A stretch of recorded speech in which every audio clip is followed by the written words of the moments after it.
नमस्कार, शंखनाद न्यूज चॅनलच्या बातमीपत्रात आपल्या सगळ्यांचं स्वागत आहे। सुरुवातीला पाहणार आहोत मुख्य बातम्या।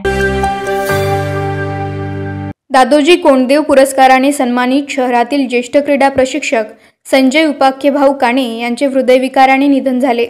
आज सायंकाळी गंगाबाई घाट येथे अंत्यसंस्कार केले जाणार आहेत। भाऊ काणे यांच्या निधनाची वार्ता दुःखद असल्याची शोकसंवेदना केंद्रीय महामार्ग मंत्री नितीन गडकरी, भाजप प्रदेशाध्यक्ष चंद्रशेखर बावनकुळे आदी मान्यवरांनी व्यक्त केली। नवमहाराष्ट्र क्रीडा मंडळाच्या माध्यमातून भाऊंनी नागपूर शहरात अनेक खेळाडू घडवले। आज त्यांनी घडवलेले खेळाडू राष्ट्रीय आंतरराष्ट्रीय स्तरावर आपले कर्तृत्व गाजवत आहेत। त्यांच्या निधनाने नागपूरच्या क्रीडा क्षेत्राची अपरिमित हानी झाली। भाऊंसारख्या आधुनिक द्रोणाचार्यास भावपूर्ण श्रद्धांजली अशी शोक संवेदना बावनकुळे यांनी व्यक्त केली। शंखनाद न्यूजसाठी ब्युरो रिपोर्ट। विदर्भातील अनेक ठिकाणी सध्या अवकाळी पावसाचा धुमाकूळ सुरू आहे। शनिवार रविवार 2 दिवस नागपुरात जोरदार पावसाने हजेरी लावली। झाडे पडल्याने वीज पुरवठा खंडित झाला तर मोठ्या प्रमाणात शेतमालाची नासाडी झाली। अनेक लग्न स्वागत समारंभात तारांबळ उडाली। 17 आणि 19 मार्च रोजी हवामान विभागाने येलो अलर्ट दिला आहे। दुसरीकडे यवतमाळ जिल्ह्यातील आर्णी, उमरखेड, दारव्हा, पुसद तालुक्यात अवकाळी पावसाची हजेरी पाहायला मिळाली। 4 तालुक्यांमध्ये गारपिटीसह अवकाळी पावसाने पपई पिकासह गहू पिकाचे मोठे नुकसान झाले। विजेच्या कडकडाटासह 4 तालुक्यांमध्ये गारपीट झाली। अवकाळी गारपीट पावसाने शेतकऱ्यांचे मोठे नुकसान झाले। आर्णी तालुक्यामध्ये अनेक घरांची पडझड झाली। शंखनाद न्यूजसाठी ब्युरो रिपोर्ट। केवळ पंतप्रधान नरेंद्र मोदी यांच्यावर टीका करून मोठे होता येणार नाही। राहुल गांधी यांचे भाषण म्हणजे हास्य जत्रा आहे। भाजप संघटनात्मक बूथ पातळीवर मजबूत असल्याचा दावा भाजप प्रदेशाध्यक्ष चंद्रशेखर बावनकुळे यांनी केला। उद्धव ठाकरे हे भाषण हिंदू बांधवांना असे करायचे, त्यांनी ते भाषण काल बदललं। उद्धव ठाकरे मतांसाठी राहुल गांधींना शरण गेले आहेत। काल 50% खुर्च्या सोडून लोक निघून गेले। राहुल गांधी यांचे भाषण लोकांना कळलं नाही। राहुल गांधींचे भाषण म्हणजे हास्य जत्रा आहे। कालची सभा ही हास्य जत्रा होती। आम्हाला कुणाला संपवायची गरज नाही, जनता आमच्या सोबत आहे। महाराष्ट्राच्या जनतेला काल धक्का बसलाय। उद्धव ठाकरे हे नेहमी त्यांचं भाषण माझ्या हिंदू बहिणी बांधवांनो असं करायचे। काल त्यांनी हिंदू बहिणी बांधवांचाही उल्लेख केला नाही। शेवटी मताच्या राजकारणाकरता उद्धव ठाकरे इतकी लाचारी पत्करली आहे की त्यांनी उदयनिधी स्टालिन सोबत मांडीला मांडी लावून बसले। ज्या उदयनिधी स्टालिननी हिंदू धर्म संपवण्याची भाषा केली, ते राहुल गांधीला असे शरण गेले आहेत की राहुल गांधींनी वारंवार ओबीसी समाजाचा अपमान केला आणि स्वातंत्र्यवीर सावरकरांचा अपमान केला। मताच्या राजकारणाकरता उद्धव ठाकरे हे खऱ्या अर्थाने संपूर्ण बिघडलेले आहेत आणि आपला परिवार वाचवण्याकरता सर्व नेते कालच्या बैठकीत आले होते। पण बघा, जनतेला समजलं काल 50% खुर्च्या सोडून लोक चालले गेले। राहुल गांधी काय बोलत होते हे लोकांना कळत नव्हतं आणि लोक काय बोलतात ते राहुल गांधीला कळत नव्हतं। राहुल गांधीचं भाषण म्हणजे त्यांनी जे भाषण दिलं, जर तुम्ही टेन्शन मध्ये असाल आणि ते भाषण लावून बघाल तुमचं टेन्शन मुक्त होऊन जाईल, असं भाषण त्यांनी केलं आहे। त्यामुळं ही जी हास्य जत्रा आहे, राहुल गांधीचं भाषण म्हणजे हास्य जत्रा। काही विजन नाही, देशाचं विजन नाही, टीका टिप्पणी, मोदीजीवर टीका टिप्पणी एवढाच अर्थ आहे। देशाकरता काय करणार आहे, विकासाचं काही नाही आणि त्यामुळं ही हास्य जत्रा झाली आहे। कालची सभा ही हास्य जत्रा होती, यापेक्षा काही नव्हतं। शरद पवार हे कृषी मंत्री होते, त्यांनी कधी हमीभावाचा, पीक विम्याचा विचार केला नाही। तुम्हाला बारामतीच्या बाहेर फिरता येत नाही। तुम्ही एका परिवारात, मतदारसंघात अडकले आहात। कुठे नरेंद्र मोदी आणि कुठे तुम्ही? मोदींचा फोटो लावून तुमचे 18 खासदार निवडून आले। तुम्हाला 18 खासदार निवडून आणण्याचे चॅलेंज आहे, असे उद्धव ठाकरेंना उद्देशून म्हणाले। यासोबतच अजून नवनीत राणा भाजपात आल्या नाहीत, असे बावनकुळे यांनी स्पष्ट केले। कॅमेरामॅन प्रवीणसह सनी भोंगाडे, शंखनाद न्यूज, नागपूर। पंढरपूरच्या श्री विठ्ठल मंदिरातील ग्रॅनाइट फरशी काढण्याचे काम सुरू करण्यात आले आहे। त्यामुळे विठ्ठलास बुलेटप्रूफ काचेचे संरक्षण कवच बसवण्यात आले आहे। या काचेच्या संरक्षण कवचामध्येच विठ्ठलाचे दैनंदिन सर्व नित्योपचार होणार आहेत।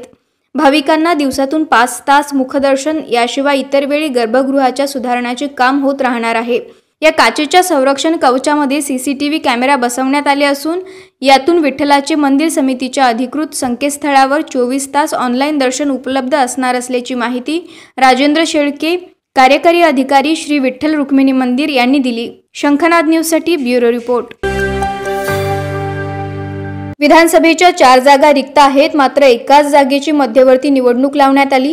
ही चूक केंद्रीय निवडणूक आयोगाने दुरुस्त करावी आणि लोकसभेबरोबरच कारंजा, भोकर आणि खालापूर या विधानसभेच्या निवडणुका देखील घ्याव्यात, अशी मागणी माजी खासदार हरिभाऊ राठोड यांनी केली। शंखनाद न्यूजसाठी ब्युरो रिपोर्ट। केंद्रीय निवडणूक आयोगाने लोकसभेबरोबरच महाराष्ट्रातील अकोला जिल्ह्यातील अकोल्याची जी विधानसभा निवडणूक आहे ती मध्यवर्ती निवडणूक होणार आहे, परंतु कारंजा, भोकर आणि खानापूर या सुद्धा रिक्त जागा आहेत। ह्या सुद्धा विधानसभेच्या जागा या लोकसभेच्या बरोबर मध्यवर्ती निवडणूक घेण्यात आली पाहिजे। का घेण्यात आली नाही हा प्रश्न आहे आणि चुकीने जर झालं असेल तर ती परत या निवडणुकीबरोबर ती निवडणूक लावली पाहिजे। गेली 6 सत्र महाराष्ट्राची विधानसभा आपल्या कार्यकर्तृत्वाने गाजविणारे आमदार सुधीर मुनगंटीवार यांची यापुढील कारकीर्द देशाच्या संसदेत गाजण्याची तयारी कार्यकर्ते आणि चाहत्यांनी केव्हा सुरू केली आहे। सुधीर मुनगंटीवार यांच्या रूपात एक दमदार नेतृत्व आता चंद्रपूर लोकसभा मतदारसंघाला लाभणार असल्याचा विश्वास कार्यकर्ते आणि चाहत्यांनी केलेल्या प्रेमाच्या वर्षावातून व्यक्त होत गेला आणि सुधीर मुनगंटीवार त्या प्रेमात चिंब भिजून गेले। चंद्रपूर लोकसभा मतदारसंघातून भारतीय जनता पक्षाची उमेदवारी जाहीर झाल्यानंतर पहिल्यांदाच आगमन झाल्यानंतर आज नागपूर विमानतळावर कार्यकर्त्यांच्या भरघोस उपस्थितीत त्यांचे जल्लोषात स्वागत झाले। हार पुष्पगुच्छांचा खच पडेल इतक्या मोठ्या संख्येत चाहत्यांनी आज त्यांच्यावर पुढील निवडणुकीसाठी शुभेच्छांचा वर्षाव केला। याचवेळी बोलताना सुधीर मुनगंटीवार यांनी आगामी लोकसभा निवडणूक केवळ स्वतःसाठी नाही तर गरीब, किसान, युवा, महिलांचा सन्मान आणि पंतप्रधान नरेंद्र मोदी यांच्या संकल्पांसाठी लढणार असल्याचे स्पष्ट केले। दिल्लीतील नवीन संसद भवनाच्या बांधकामात ज्या क्षेत्रातील लाकूड वापरण्यात आल्या त्याच लाकडांच्या दारातून संसदेत प्रवेश करण्याची संधी जनतेच्या आशीर्वादाने मिळणार असेल तर तो परमोच्च आनंदाचा क्षण असेल, अशी भावनाही सुधीर मुनगंटीवार यांनी यावेळी व्यक्त केली। भारतीय संसदेत जाण्याची संधी प्राप्त झाल्यास आपण विधिमंडळाप्रमाणे संसदेतही चंद्रपूर, वणी, आर्णीचा आवाज बुलंद करू, असा विश्वास देखील त्यांनी व्यक्त केला। चंद्रपूर लोकसभेची उमेदवारी सुधीर मुनगंटीवार यांना घोषित होताच कार्यकर्त्यांमध्ये मोठा जल्लोष आहे। आता ते नागपूरच्या एअरपोर्टवर आलेले आहेत। आपण बघू शकतो की कार्यकर्ते त्यांचे मोठा उत्साहात स्वागत करत आहेत। त्यांच्याकडून जाणून घेऊया। सर, शेवटी चंद्रपूरकरांची इच्छा पूर्ण झालेली आहे, काय सांगा? कार्यकर्त्यांचं परिश्रम हे तर विजयासाठी आवश्यक आहे। आज कार्यकर्त्यांचा उत्साह बघितला, त्यांची ऊर्जा बघितली, चेहऱ्यावरचे प्रेमाचे, स्नेहाचे भाव बघितले, कष्ट करण्याची मानसिकता बघितली, तर मला विश्वास आहे की ज्या संसदेला मी माझ्या मतदारसंघातून काष्ट दिलं, ज्या लाकडाचे दरवाजे माझ्याच मतदारसंघातल्या लाकडाचे आहे ते दरवाजे माझी वाट पाहत आहे, संसद भवन माझी वाट पाहत आहे।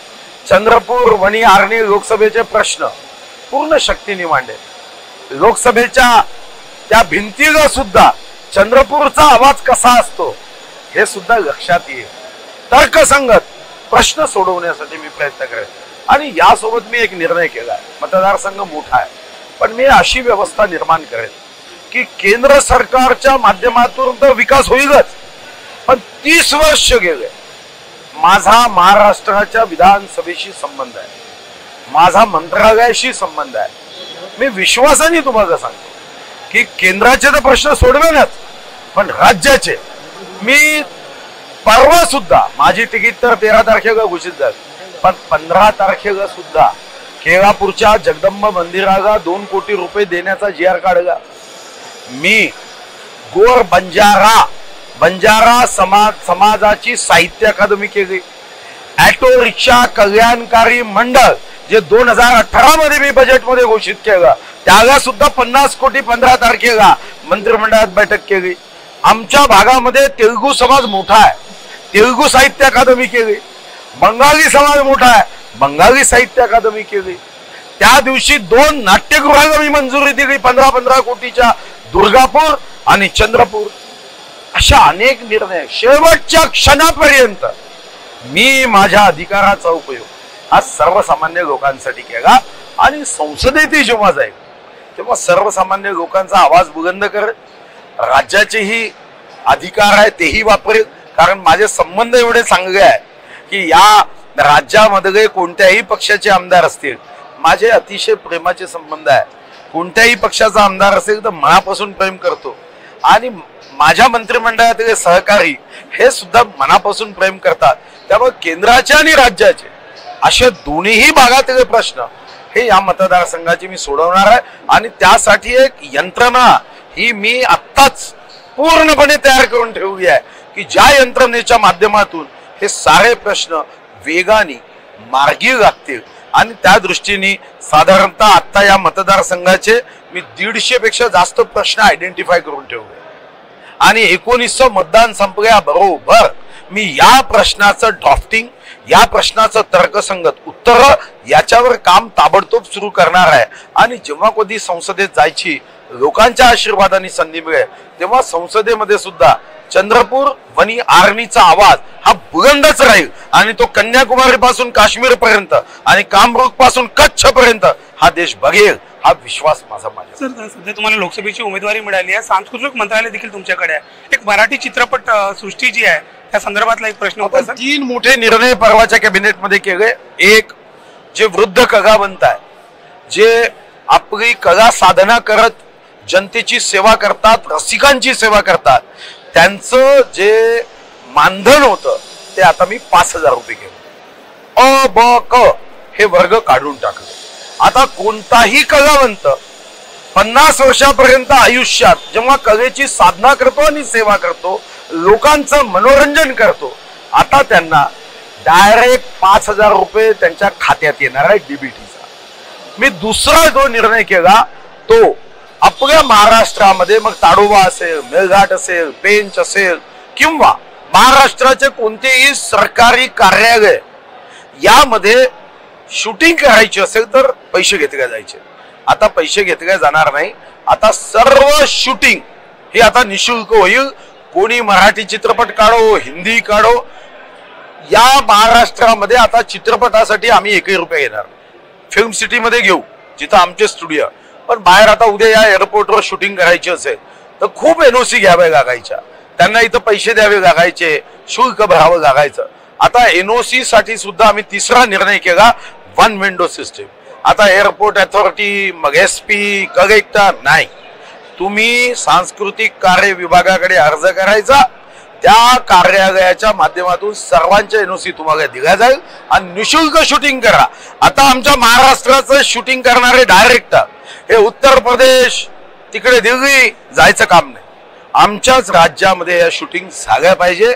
आणि काही मुद्दे अजून अपूर्ण आहे, पण मी ते संसदेत जरी गेलो तरी मुंबईत बसून तेही मुद्दे सोडवेन. त्याच्यामध्ये एक कोल्हापूरची फिल्म सिटी आहे.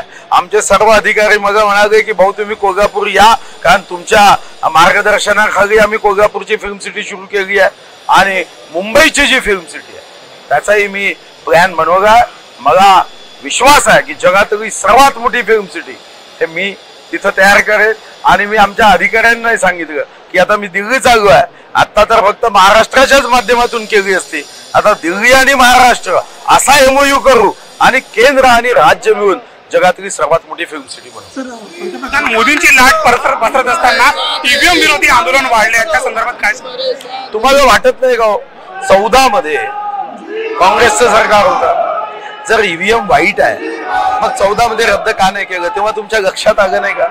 तेव्हा तुमची बुद्धी काय जंग खाल्ली होती, बुद्धी भ्रष्ट झाली होती. ईव्हीएम मशीनचा निर्णय कोणी केला? तुम्हीच केला ना. मग ईव्हीएम मशीनचा निर्णय काँग्रेसनी करायचा तेव्हा काय कुंभकर्णी झोप होती की कुंभकर्णांनी म्हणायचं रिश्ते में हमारे बाप लगते है, तेव्हा झोपले होते. आणि 14 मध्ये माननीय मोदीजीचा झंझावात आला आणि हा काँग्रेसचा भाग्यरेषा नसलेला तुटका पंजा उडून गेला. आता ईव्हीएम वर दोष द्यायचा? अरे ईव्हीएम वर दोष देऊ नका, नाचता येईना अंगण वाकडं. कर्नाटक मध्ये जिंकले तेव्हा नाही म्हटलं मग नहीं नहीं ये ईवीएम की गलती है, हमारी तो औकात नहीं थी जीतने की, ये सरकार बर्खास्त कर दो. हिमाचल मध्ये जिंकले तेव्हा नाही म्हटलं ईव्हीएम मशीन मध्ये बिघाड आहे म्हणून. आता मात्र जेव्हा घाबरून गेले की लोक यांना विचारत नाही, यांच्या सभेमध्ये गाड्यांनी लोक आणावे लागतात आणि गाड्यांनी आणलेले जे लोक आहे त्यांना जेव्हा विचारलं जातं कोणाच्या सभेला आले, ते राहुल गांधीच्या सभेला सांगत नाही, आम्ही राजीव गांधींच्या सभेला आलो. आता ज्यांना कोणाची सभा आहे हे माहित नाही, हे राहुल गांधी नेते आहे हे माहित नाही, ते लोक तिथं सभा ऐकतात, या कानातून ऐकतात, या कानातून सोडतात आणि मतदान केंद्रावर जाऊन अबकी बार मोदी सरकार म्हणून कमळाचे बटन दाबतात. यांनी ईव्हीएम वर कितीही दोष दिला तरी हे पब्लिक है सब जानती है की ईव्हीएम मशीन का जन्म याच काँग्रेसच्या लोकांनी यांचं सरकार असताना दिला आणि 14ची निवडणूक सुद्धा ईव्हीएम मध्ये दोष होता, मग 14ची निवडणूक का नाही घेतली मतपत्रिकेवर? मोदीजी जिंकल्यानंतर मात्र पोटदुखी सुरू झाली. यांच्या आतड्यामध्ये आता ईव्हीएम मशीन मुळेच आपण हारतो हे डोक्यामध्ये जे गेलं म्हणून गेली असेल. 4दा आम्ही जिंकू, पुन्हा जिंकू. सुधीर भाऊ मुनगंटीवार यांना लोकसभेची तिकीट जाहीर होताच कार्यकर्त्यांमध्ये मोठा उत्साह संचारला. आपल्या मागे आपण बघू शकता की मोठ्या प्रचंड प्रमाणाचे आहेत ते नागपूर आणि चंद्रपूरचे कार्यकर्ते आहेत भाजपचे, ते इथे गोळा झालेले आहेत. आणि सुधीर मुनगंटीवार यांनी एक इच्छा व्यक्त केली आहे की आतापर्यंत जे आहे ते महाराष्ट्रात त्यांना राजकारण करायला मिळालं, महाराष्ट्रात विविध खात्यांचे ते मंत्री होते, त्यामुळे त्यांनी चांगलं विकासाचं काम चंद्रपूरमध्ये केलं आहे. मात्र आता देशात ते मंत्री असणार आहेत, कारण लोकसभेचे खासदार ते आता चंद्रपूरमधून येणार आहेत, अशा प्रकारची इच्छा त्यांनी व्यक्त केली आहे. त्यामुळे आता चंद्रपूर सहित पूर्ण देशातल्या समस्या ज्या आहेत त्या सोडवायच्या आहेत आणि देशाचा विकास त्यांना करायचा आहे, अशा प्रकारची एक मनशा जी आहे ती त्यांना व्यक्त केली आहे. कॅमेरा पर्सन सचिन सह सनी भोंगाडे, शंखनाथ न्यूज, नागपूर. तर हे होतं आजचं बातमीपत्र. पुन्हा भेटूयात पुढच्या बातमीपत्रात. नमस्कार.